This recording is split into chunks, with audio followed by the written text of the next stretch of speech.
الحمد لله نحمده ونستعينه ونستغفره ونؤمن به ونتوكل عليه ونعوذ بالله من شرور أنفسنا ومن سيئات أعمالنا من يهده الله فلا مضل له ومن يضلله فلا هادي له ونشهد أن لا إله إلا الله وحده لا شريك له ونشهد أن سيدنا ومولانا محمدًا عبده ورسوله أرسله بالحق بشيرا ونذيرا وداعيا إلى الله بإذنه وسراجا منيرا أما بعد فأعوذ بالله من الشيطان الرجيم بسم الله الرحمن الرحيم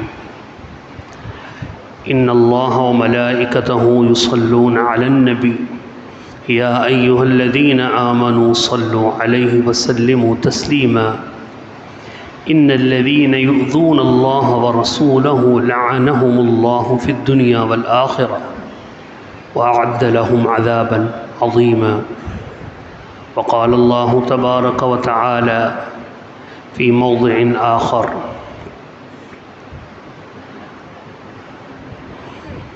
وَإِن نَكَثُوا أَيْمَانَهُم مِّن بَعْدِ عَهْدِهِمْ وَطَعَنُوا فِي دِينِكُمْ فَقَاتِلُوا أَئِمَّةَ الْكُفْرِ وقال النبي صلى الله عليه وسلم كنت نبيا وإن آدم بين الماء والطين صدق الله العلي العظيم وبلغنا رسوله النبي الكريم الأمين ونحن على ذلك لمن الشاهدين والشاكرين والحمد لله رب العالمين. درود پاک پڑھ لیجیے.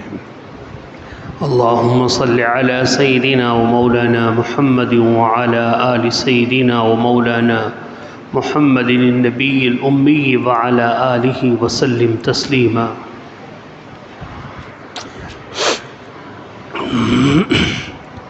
قابل ست تکریم بزرگوں، دوستوں، مسلمان بھائیوں، اللہ سبحانہ و تعالیٰ کا احسان ہے کہ جمعۃ المبارک کی مبارک ساعتوں میں اللہ تعالیٰ نے اپنے در پر حاضری کی توفیق عطا فرمائی.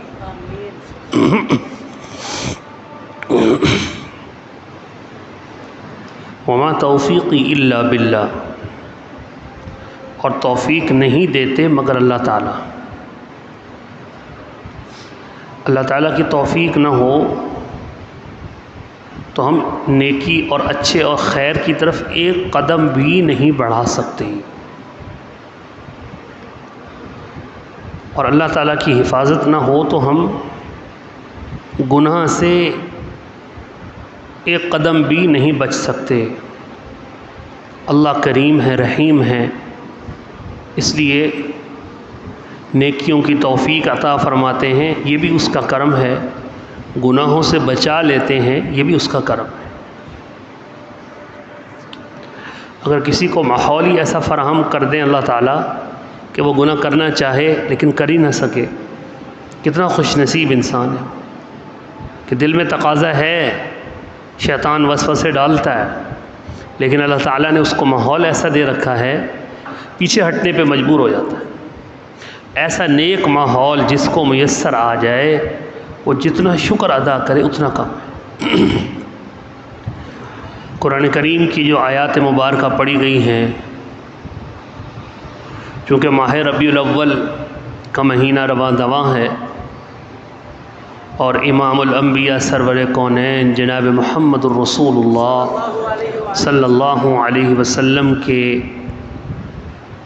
تذکرے خوشبو کی طرح ہر طرف بکھرے ہوئے ہیں. جس کے دل میں کلمہ ہے، جو مومن ہے، وہ اس وقت حضور صلی اللہ علیہ وسلم کی سیرت طیبہ، آپ کی باتیں، آپ کی محفلیں، ان میں بیٹھنا، سننا، دیکھنا، وہ اپنے ایمان کی تازگی کا ذریعہ سمجھتا ہے.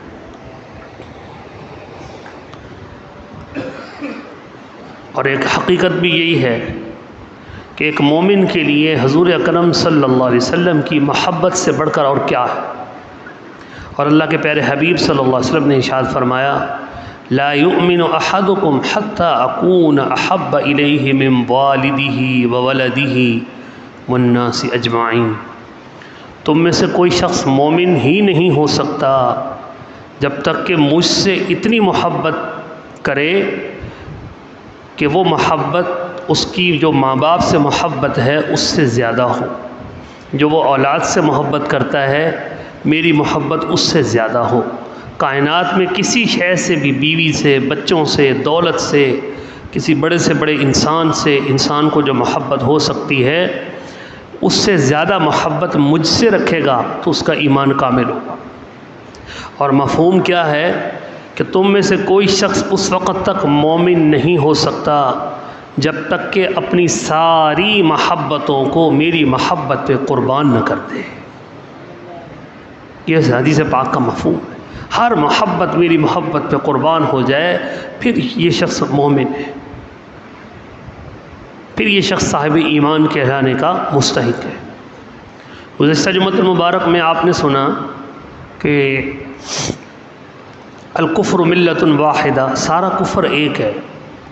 فرانس کے صدر نے حضور اکرم صلی اللہ علیہ وسلم کی گئی توہین اور گستاخی کی حمایت کی اور خود گستاخوں کا سرپرست بن کے کھڑا ہوا کہ جب وہاں کے ایک یونیورسٹی کے کالج کے ٹیچر نے جناب نبی پاک صلی اللہ علیہ وسلم کے کارٹون بنائے، خاکے بنائے، اور ایک عاشق رسول ٹیچر مجاہد نے بار بار اس ٹیچر کو منع کرنے کے باوجود، تھانے میں رپورٹ کرانے کے باوجود، حکومت کے علم میں لانے کے باوجود، یونیورسٹی یا کالج کی انتظامیہ کو کہنے کے باوجود، جب وہ ٹیچر اپنی گستاخی سے باز نہ آیا تو ایک چیچن مجاہد نے آگے بڑھ کر اس کو جہنم رسید کر دیا، اس کو جہنم رسید کر دیا. تو جب وہ جہنم رسید ہوا تو فرانس کے صدر جو ہے وہ مشتعل ہو گئے کہ ہمارے ایک فرانسی کو کیوں مارا. پھر اس نے کہا کہ ہم خود جو ہے، فرانس کے صدر نے اعلان کیا کہ ہم خود سرکاری سطح پر مسلمانوں کے نبی جناب محمد الرسول اللہ صلی اللہ علیہ وسلم کے کارٹون بنائیں گے، ہم ان کے خاکے بنائیں گے، اور یونیورسٹی کے دروازوں پر اور بڑے بڑے چوکوں میں، تعلیمی اداروں میں اور جگہ جگہ ہم لگائیں گے یہ کارٹون، یہ خاکے مسلمانوں کے نبی کے بنا کے ہمیں کوئی روک کے دکھائے، کوئی ہمیں روک کے دکھائے.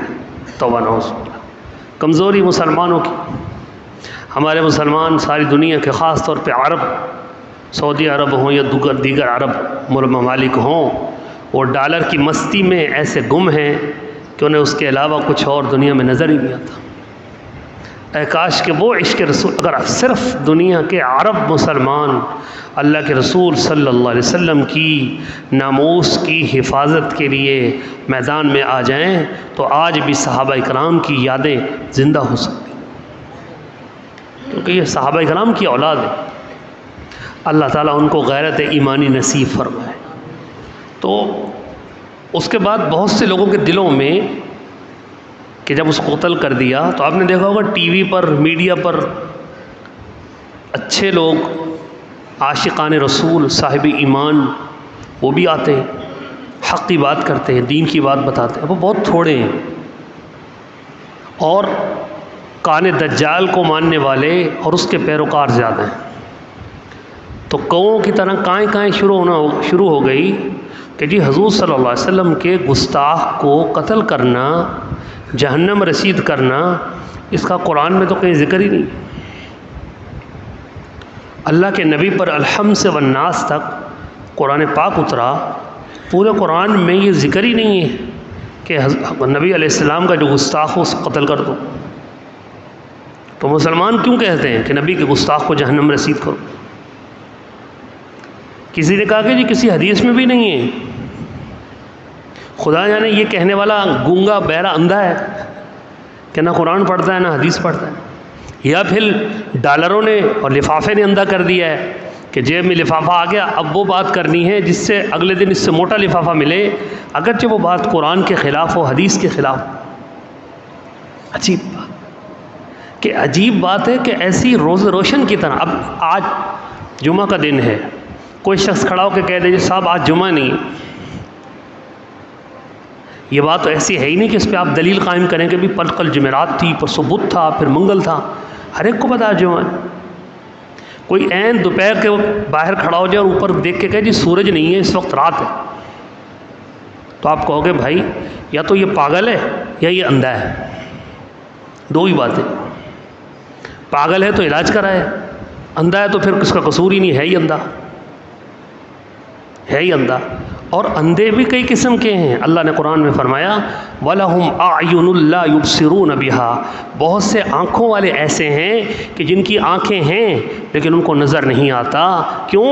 اس لیے کہ ان کی یہ ظاہری آنکھیں تو دیکھتی ہیں لیکن دل کی آنکھیں بند ہیں، وہ بالکل اندھے ہو چکے ہیں، دیکھ کر بھی اندھے ہیں، دیکھ کر بھی اندھے ہیں۔ قرآن کریم میں اس قدر زیادہ دلائل اس پر کہ جو اللہ کے نبی صلی اللہ علیہ وسلم کی گستاخی کر دے وہ واجب القتل ہے۔ اگر واجب سے بھی اوپر کا کوئی لفظ ہے تو وہ بھی استعمال ہو سکتا ہے، اس کو قتل کرنا فرض ہے۔ اسی طرح احادیث طیبہ میں مستند ترین احادیث صحیح بخاری شریف کی اس پر بھری ہوئی ہیں کہ جو نبی علیہ السلام کا گستاخ ہے وہ جہنم رسید کرنے کا حقدار ہے، وہ واجب القتل ہے۔ چند ایک مثالیں ہم قرآن سے، تاکہ ہماری، میں نے ابھی حدیث پڑھی کہ ہم اس وقت تک مسلمان نہیں ہو سکتے جب تک نبی کی محبت ہر چیز سے زیادہ نہ ہو۔ اور ہر شخص کے پاس، ہر گھر میں ٹی وی ہے، ہر شخص کی جیب میں موبائل ہے، اور جس کی جیب میں یہ موبائل ہے اس کی جیب میں ساری دنیا ہے، اور طرح طرح کے لوگ موبائل میں اور سوشل میڈیا پر اور اس طرح سے وہاں سے ان ایسے مفکروں کو سنتے ہیں، پھر آ کے سوال کرتے ہیں کہ حضرت وہ فلاں شخص کالی پگڑی ہے، یوں ہیں وہ ہیں، وہ تو یہ کہہ رہا تھا، وہ فلاں مرزا تو یہ کہہ رہا تھا، وہ فلاں تو یوں کہہ رہا تھا، کہ یہ گستاخی کا ذکر ہی نہیں ہے کہیں۔ وہ غامدی صاحب تو یہ کہہ رہے تھے کہ حضور صلی اللہ علیہ وسلم کے گستاخ کو قتل نہیں کیا جائے، اور وہ فلاں صاحب تو یہ کہہ رہے تھے کہ کافر ملکوں میں جو گستاخی کر دے اس پر قتل کی سزا لاگو نہیں ہوتی، اس پر قتل کی سزا۔ اب وہ قرآن پڑھ رہے تھے، وہ جو حدیث پڑھ رہے تھے، تو ذہن الجھتا ہے۔ ضروری ہے فَاسْأَلُوا أَهْلَ الذِّكْرِ إِن كُنتُمْ لَا تَعْلَمُونَ، مفہوم آیت کا بتا رہا ہوں۔ اے لوگوں، کوئی بات دیکھو اور سمجھ نہ سکو تو علماء کے پاس آؤ، وہ تمہیں سمجھائیں گے۔ قرآن کریم کی آیت، علماء کرام کے پاس آؤ، وہ تمہیں سمجھائیں گے۔ خود سے فیصلہ نہیں کرو، خود سے کوئی ڈاکٹر نہیں بن سکتا، اگر خود سے ڈاکٹر بنے گا تو وہ قبرستان آباد کرے گا، ہسپتال کو آباد نہیں کرے گا۔ خود سے تو کوئی موچی نہیں بن سکتا۔ آپ کی چپل ٹوٹ جائے آپ خود سیتے ہیں کیا؟ 20 روپے دیتے ہیں، 50 روپے دیتے ہیں، موچی کے پاس لے کے جاتے ہیں کہ اس کو سی کے دے، ٹوٹ گئی۔ ایک موچی کا کام انسان خود نہیں کر سکتا، اور قرآن و حدیث کو خود سمجھ کے خود سے اس کا رزلٹ نکالنے والا سوائے گمراہی پھیلانے کا کچھ نہیں کر رہا۔ اللہ نے اپنے حبیب جناب محمد مصطفیٰ صلی اللہ علیہ وسلم کو 40 سال پہلے بھیجا۔ اب 40 سال مکہ کے لوگوں کے درمیان میں رہے، انہی کے درمیان کھاتے پیتے اٹھتے بیٹھتے سوتے رہے، پورا اپنا کردار آئینے کی طرح صاف دکھایا۔ 40 سال کے بعد قرآن اتارا، پھر آپ نے فرمایا انما بعثت معلما، اے لوگوں میں سکھاؤں گا تو تم سیکھو گے، خود سے نہیں سیکھو گے۔ ابو بکر صدیق سے بڑھ کر عربی کون جانتا ہوگا؟ فاروق اعظم سے بڑھ کر عربی کون جانتا ہوگا؟ عثمان اور علی المرتضیٰ، ان صحابہ کرام جو ہیں ہی عرب، باپ دادا لکڑ دادا سب ان کے عرب، قبیلہ عرب، خاندان عرب، ماں عرب، باپ عرب، دادا نانا سب عرب۔ ان سے بڑھ کر قرآن کون سمجھ سکتا ہے؟ ان سے بڑھ کر قرآن کی بات کس کو سمجھ میں؟ لیکن فرمایا نہیں، تم خود نہیں سمجھو گے، میں نے اپنے حبیب جناب محمد مصطفیٰ صلی اللہ علیہ وسلم کو بھیجا ہے۔ تم سارے عرب ہو کر، پڑھے لکھے ہو کر، فہم تدبر کے ہوتے ہوئے، دو زانوں نوکر خادم بن کر، شاگرد بن کر نظروں کو جھکا کر دھیمی آواز کر کے میرے محبوب کے سامنے بیٹھو گے، وہ سکھائیں گے، تم سیکھو گے۔ جو ان سے سیکھ کر آئے گا وہ مستند ہوگا، جو ان سے نہیں سیکھے گا وہ شیطانیت پھیلائے گا۔ سیدھی سی بات ہے۔ اللہ قرآن اتار دیتے اور اپنے حبیب صحابہ کرام اپنے حبیب سے کہتے، میرے محبوب آپ کہاں اتنی مشقت اٹھائیں گے، ان سے کہہ دو سب عرب ہو، خود ہی پڑھو خود ہی سمجھو۔ آپ کہاں ایک ایک کے پاس جائیں گے، ایک ایک کو سمجھائیں گے، ایک ایک سے بات کریں گے، ایک ایک کے سامنے سب کچھ رکھیں گے؟ سارے عرب ہیں، عربی جانتے ہیں۔ میں اللہ ہوں، میں بھی عرب ہوں، میری زبان بھی عربی ہے، میرا کلام قرآن پاک بھی عربی ہے، یہ لوگ بھی عربی ہیں، خود ہی سمجھ لیں گے، دے دو۔ نہیں، جب صحابہ کرام کو اللہ نے خود نہیں سمجھنے دیا تو کون ہے ان سے بڑھ کر علامہ فہامہ جو کہتا ہے میں خود ہی سمجھ لوں گا؟ خود سمجھتے ہیں جب، خود پڑھتے ہیں جب، علماء سے کٹ کر۔ حضور علیہ السلام نے فرمایا لوگوں، بھیڑیا بکریوں کا، بھیڑوں کا ریوڑ جا رہا ہو تو ان کو بگیاڑ، ان کو بھیڑیا کب جھپٹتا ہے؟ جب کوئی بھیڑ یا بکری اپنے ریوڑ سے الگ ہو جاتی ہے، وہ بھیڑیا کا شکار ہو جاتی ہے۔ جو ریوڑ کے ساتھ چرواہے کی نگرانی میں چلتی رہے تو چرواہے کے ہاتھ میں ڈنڈا دیکھ کر بھیڑیا بگیاڑ نہیں آتا۔ فرمایا کہ جو اللہ کے رسول اور علماء کی اور صحابہ کرام کی زیر نگرانی چلتا رہے گا، اس کو سب سے بڑا بھیڑیا تو شیطان ہے، وہ اس کو نہیں جھپٹ سکتا۔ جو ان سے ہٹ کے الگ سے اپنی کوئی شکل بنائے گا، اسی کو شیطان جھپٹ لے گا، اسی کو شیطان جھپٹ لے گا فوراً۔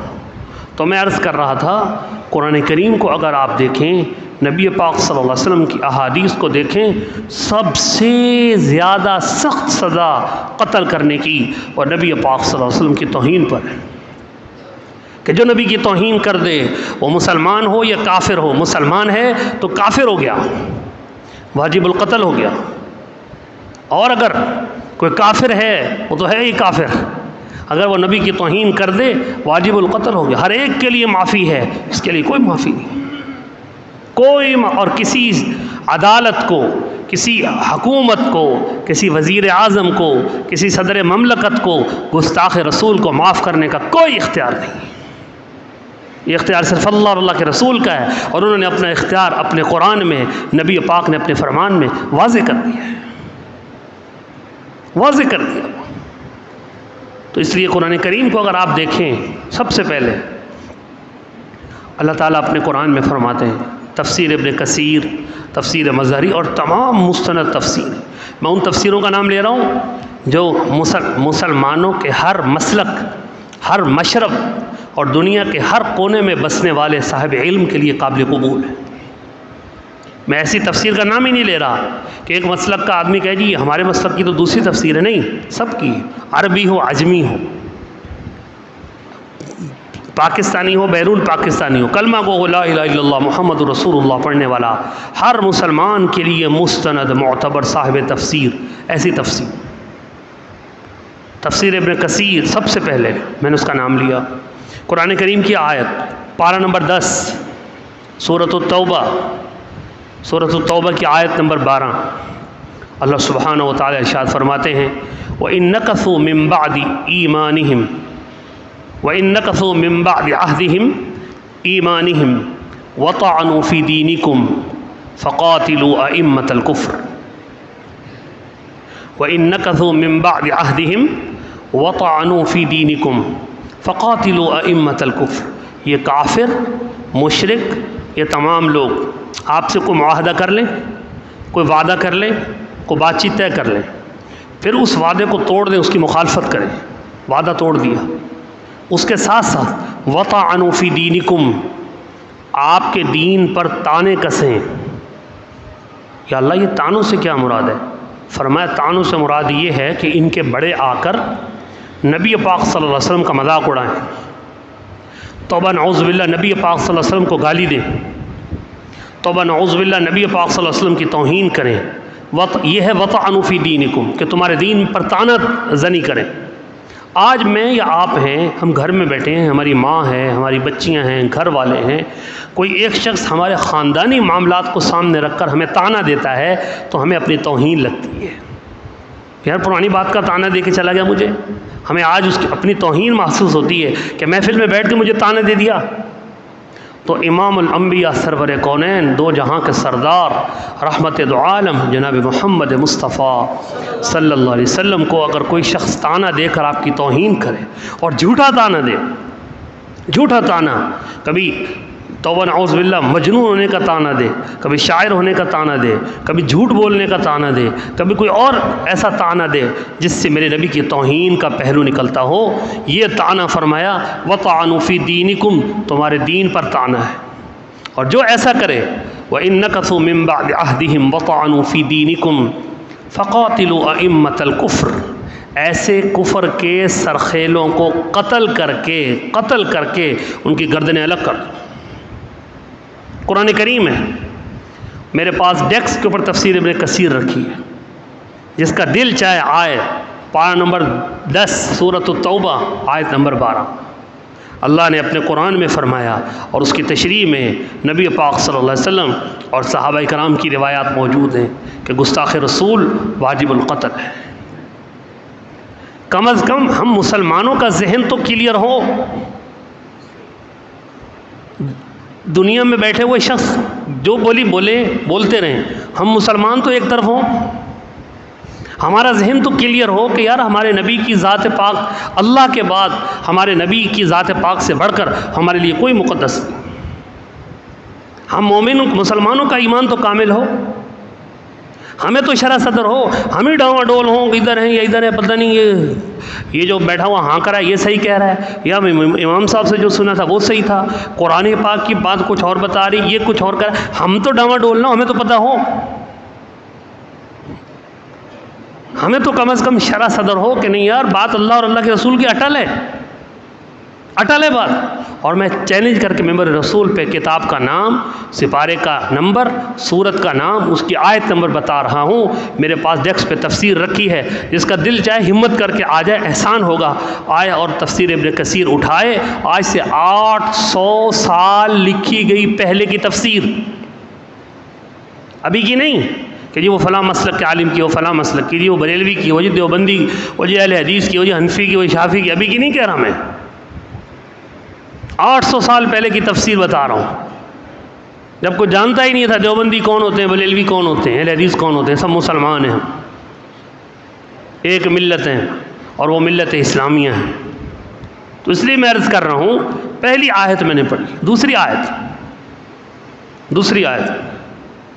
حضرت سیدنا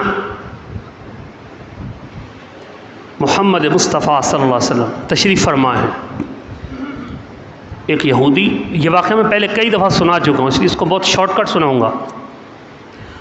حضور صلی اللہ علیہ وسلم تشریف فرما، ایک یہودی اور ایک منافق آتا ہے اور آ کے کہتا ہے، یہودی کہتا ہے کہ جناب میرے اور منافق کے درمیان میں کسی بات پہ جھگڑا ہو گیا ہے. تو منافق نے کہا کہ آپ کے پاس چلیں. تو میں آ گیا، آپ ہمارا فیصلہ کر دیں. نبی پاک صلی اللہ علیہ وسلم نے دونوں کی بات سنی اور دونوں کی بات سن کر آپ نے یہودی کے حق میں فیصلہ دیا کہ اس معاملے میں یہودی صحیح ہے، تم غلط ہو. منافق کو بڑا غصہ آیا کہ میں کلمہ تو پڑھتا ہوں، چاہے زبان سے پڑھتا ہوں، کلمہ تو پڑھتا ہوں، میرے حق میں فیصلہ کرنا چاہیے. اگر صاحب ایمان ہوتا تو وہ کہتا اللہ کے رسول کا فیصلہ میرے حق میں ہو یا میرے خلاف ہو، سر آنکھوں پر. لیکن منافق تھا، کہنے لگا نہیں، یہودی سے کہنے لگا یہ فیصلہ میری سمجھ میں نہیں آیا، عمر کے پاس چلو، وہاں سے فیصلہ کرا تھا. یہودی نے کہا چل بھائی ادھر چل، عمر کے پاس چلتے. حضرت عمر سو رہے تھے، دروازہ کھٹکھٹایا. حضرت عمر باہر آئے تو یہودی نے کہا کہ جناب یہ ہمارے درمیان میں جھگڑا تھا، ہم آپ کے نبی اللہ کے حبیب صلی اللہ علیہ وسلم کے پاس گئے تھے، انہوں نے جو ہے وہ سن کے میرے حق میں فیصلہ کیا، لیکن یہ یہودی کہہ رہا ہے کہ فیصلہ تو وہ ہوگا جو عمر کریں گے، ہم آپ کے پاس آ گئے. تو آپ نے فرمایا کہ رکو. منافق سے پوچھا یہ صحیح کہہ رہے ہیں، یہ صحیح کہہ رہے ہیں کہ اللہ کے رسول نے فیصلہ کر دیا، تم نے نہیں مانا. کہاں؟ یہودی سے پوچھا، یہودی نے بھی کہا ہاں، منافق نے بھی کہا یہی بات ہے کہ فیصلہ انہوں نے کر دیا لیکن ہمیں آپ کا فیصلہ چاہیے. وہ فیصلہ سمجھ میں نہیں آیا. حضرت عمر نے فرمایا رکو میں آتا ہوں، ابھی فیصلہ کرتا ہوں. اندر گئے، تلوار نکالی تلوار نکالی، سیدھے باہر آئے اور منافق کی گردن پہ مار کے اس کا دھڑ الگ کر دیا، گردن الگ کر دی،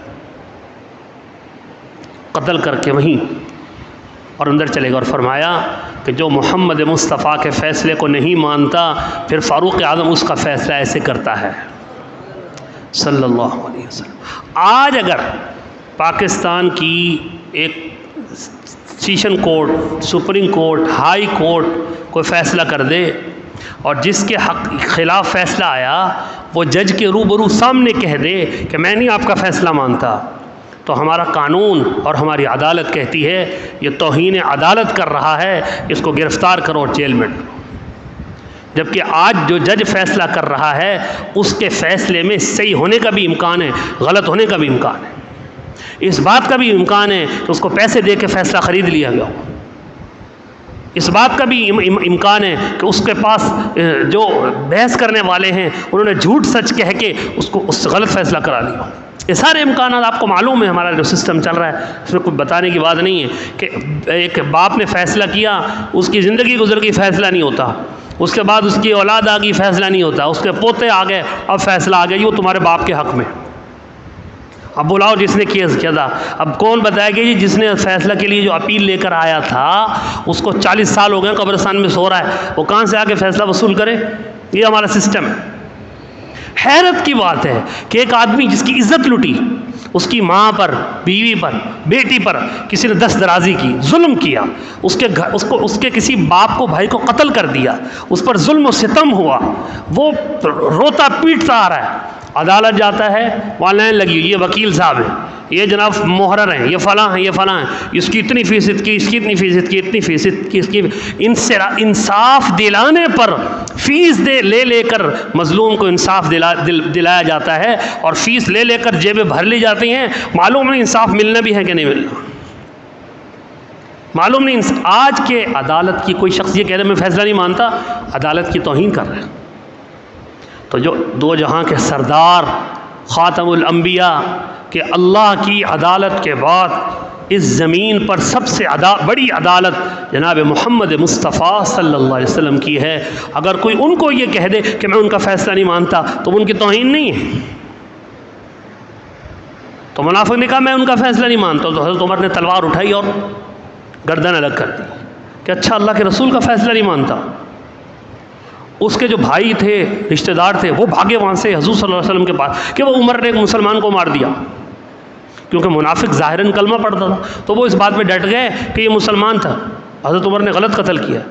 تو حضرت عمر نے فرمایا کہ حضرت یہ میرے پاس آ کے یوں کہہ رہا تھا کہ میں آپ کے فیصلے کو نہیں مانتا، کہ نہیں یہ جھوٹ بول رہے ہیں، کہا ہی نہیں اس نے، تو یہ ایک مومن کو قتل کر دیا عمر نے، اور قتل کے بدلے شریعت اسلامیہ میں کیا ہے؟ قتل کا بدلہ کیا ہے؟ قتل ہے، یہ تو قرآن کا فیصلہ ہے، یا ایھا الذین آمنوا کتب علیکم القصاص فی القتلی، کہ اے لوگوں قتل کے بدلے میں تم پر قصاص فرض کیا گیا ہے۔ تو اس منافق کے وارثوں نے آ کے نبی پاک صلی اللہ علیہ وسلم کی عدالت میں کیس دائر کر دیا عمر کے خلاف کہ یا رسول اللہ، آپ اللہ کے رسول ہیں، لہذا انصاف کریں۔ اور وہ انصاف یہ ہے کہ عمر نے ایک مسلمان کو ناحق قتل کیا ہے، اور عمر کا جواب یہ ہے کہ اس نے آپ کے فیصلہ ماننے سے انکار کیا تھا، عمر کے پاس کوئی گواہ نہیں۔ اگر یہودی کی بات کرتے ہیں تو وہ غیر مسلم ہے، اس کی گواہی معتبر ہی نہیں ہے، لہذا عمر کے پاس کوئی گواہ نہیں ہے، لہذا عمر کو ہم قصاصاً قتل کریں گے۔ نبی پاک صلی اللہ علیہ وسلم نے حضرت عمر کو بلا لیا، حضرت عمر کو آپ نے فرمایا عمر تم نے یہ کیا کیا؟ میرے دوستوں میں قرآن و حدیث سے بات سمجھانا چاہ رہا ہوں، اس لیے دلائل کے ساتھ بات کر رہا ہوں، ورنہ اگر جذبات کی بات آئے نا تو میرے دل میں جذبات کا ایک سمندر ہے۔ حضور صلی اللہ علیہ وسلم کی ذات پاک پر جو کیچڑ اچھالا جائے تو ایک مومن کا دل کیا چاہتا ہے؟ روز چیخے چلائے، جس طرح جذبات کا اظہار کرے، لیکن یہ میرا مقصد ہی نہیں۔ میرا مقصد کیا ہے؟ قرآن و حدیث کی روشنی میں ہم مسلمانوں کو شرح صدر ہو کہ اللہ کے بعد میرے نزدیک میرے ماں باپ، میری اولاد، میری کل کائنات میرے نبی کی عظمت و حرمت پر قربان کی جا سکتی ہے، اور ہم جب کسی سے بات کریں، کوئی گفتگو ہو، کسی ٹی وی کی اولاد ہو، کوئی سوشل میڈیا کی اولاد ہو، کوئی کسی ایسے گمراہ سے پڑا ہوا ہو، اس کے سامنے بیٹھ کر جب ہمیں بات کرنی پڑے تو ہمیں پتہ ہو کہ ہمارے قرآن میں کیا ہے، ہمارے نبی کے فرمان میں کیا ہے، ہمارے پاس پورا ایک کم از کم اپنے آپ کو دوسرے کو مطمئن کرنے کے لیے مواد تو ہو، اس کو مطمئن تو کر سکیں ہم، اطمینان، ہمیں خود تو تسلی ہو کہ ہماری سوچ ہے وہ غلط ہے، غلط نہیں ہے، وہ سوچ صحیح ہے ہماری۔ تو میں عرض کر رہا تھا حضرت عمر کو آپ نے بلا لیا کہ یہ کیا کیا عمر؟ حضرت عمر نے فرمایا یا رسول اللہ اس نے تو ایسا کیا کہ میں آپ کے فیصلے کو نہیں مانتا، اور جو اللہ کے رسول کے فیصلے کو نہیں مانتا تو عمر کا فیصلہ پھر یہی ہے۔ تو آپ صلی اللہ علیہ وسلم نے اور انہوں نے کہا کہ کوئی گواہ، انہوں نے کہا ہم قصاص لیں گے عمر سے۔ حضور صلی اللہ علیہ وسلم بھی تشریف فرما ہیں، حضرت عمر بھی بیٹھے ہیں، کیس حضرت عمر پر ہے کہ جی مسلمان کو مار دیا، منافق جس کو مارا گیا تھا اس کے وارث بھی بیٹھے ہیں، عدالت لگی ہوئی ہے، اور جج کون ہے؟ جج کون ہے؟ دو جہاں کے سردار۔ لیکن اللہ اس دنیا میں جب اللہ کے رسول کی عدالت لگی ہو تو اللہ کے رسول سے بڑی عدالت بھی ایک ہے، اور وہ عدالت کس کی ہے؟ دور سے وہ اللہ کی عدالت ہے۔ یہ فیصلہ ہو رہا ہے۔ اتنے میں آپ صلی اللہ علیہ وسلم پر وحی آنا شروع ہو گئی، جبرائیل امین آ گئے، حضرت عمر بیٹھے ہیں اطمینان سے، حضور صلی اللہ علیہ وسلم پر وحی آئی۔ پارہ نمبر 5، کان کھول کے سن لیں، سورۃ النساء آیت نمبر 65، پارہ نمبر 5 سورۃ النساء آیت نمبر 65۔ قرآن کھول کے بھی نہ نظر آئے تو بھائی پھر فرشتہ آپ کے اوپر نہیں اترے گا کہ آپ کو آ کے بتائے کہ یہ صحیح ہے یہ غلط ہے۔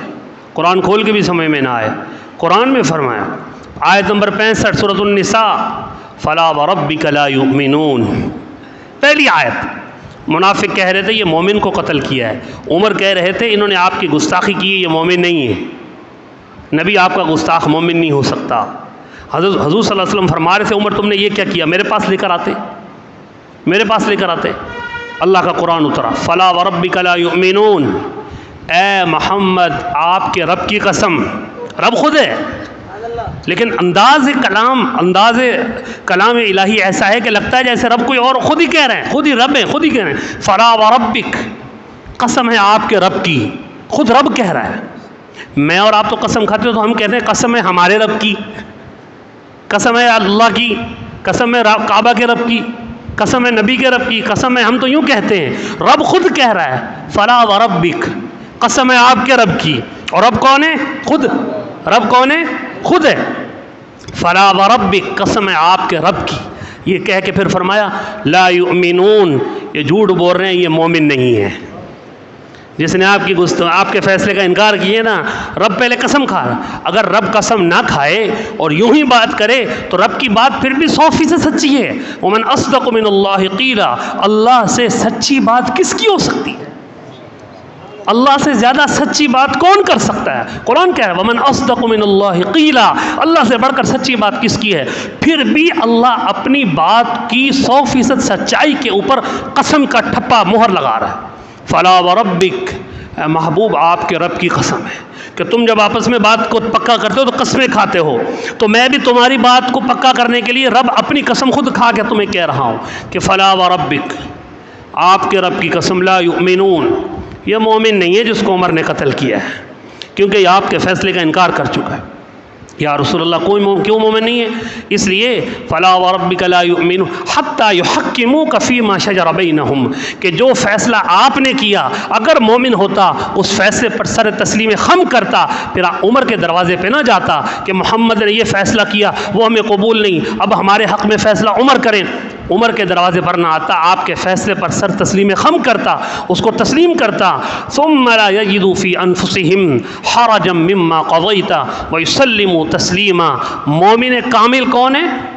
فرمایا مومن کامل وہ ہے، اے محبوب، مفہوم بتا رہا ہوں، ترجمہ اور مفہوم، کہ اے سورۃ النساء آیت نمبر 65 پارہ نمبر 5، مفہوم اور ترجمہ، اے محبوب مومن وہ ہے کہ جو فیصلہ آپ کر دیں زبان سے بھی کہے اے محبوب آپ کا فیصلہ ٹھیک ہے، اور اس کے بعد حرجا مما قضیت، آپ کے فیصلے کو، فلا وربک لا یؤمنون حتی یحکموک فیما شجر بینہم ثم لا یجدوا فی انفسہم، اپنے دل میں بھی یہ کہے کہ میرے محبوب نے جو فیصلہ کیا ہے وہ دل سے بھی پوری طرح تسلیم ہے، زبان سے تسلیم کر کے اگر دل میں میرے محبوب کے فیصلے کے خلاف تنگی محسوس کی تو بھی اس کا ایمان مشکوک ہو جائے گا، پھر بھی اس کا ایمان مشکوک ہو جائے، دل میں بھی کہے، اور صرف دل میں نہ کہے، آیت کا اللہ کا کلام آپ سنیں، اللہ کے کلام سے بڑھ کر کیا، لا یؤمنون حتی یحکموک فیما شجر بینہم ثم لا یجدوا فی انفسہم حرجا، اپنے دل میں بھی کوئی حرج محسوس نہ کرے کہ یار یہ فیصلہ کیسا آ گیا،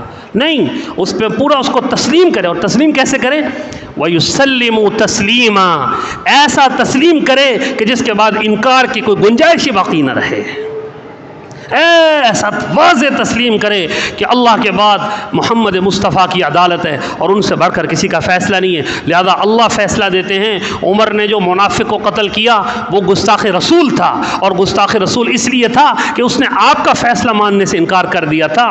آج اگر کسی عدالت کا فیصلہ ماننے سے کوئی انکار کر دے وہ آج کی عدالت کا گستاخ ہے، اور میرے نبی کے فیصلے کو ماننے سے جو انکار کرے وہ میرے نبی کی عدالت کا گستاخ ہے۔ لہذا فاروق اعظم کا جو فیصلہ ہے اللہ کا بھی وہی فیصلہ ہے، یہ مومن نہیں ہے، اس کا قتل اللہ اور اللہ کے رسول کی نظر میں ٹھیک ہے۔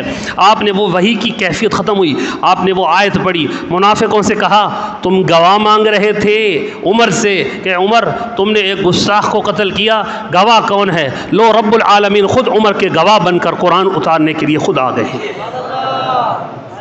تم گواہ مانگ رہے ہو، رب کی گواہی قرآن میں آ گئی۔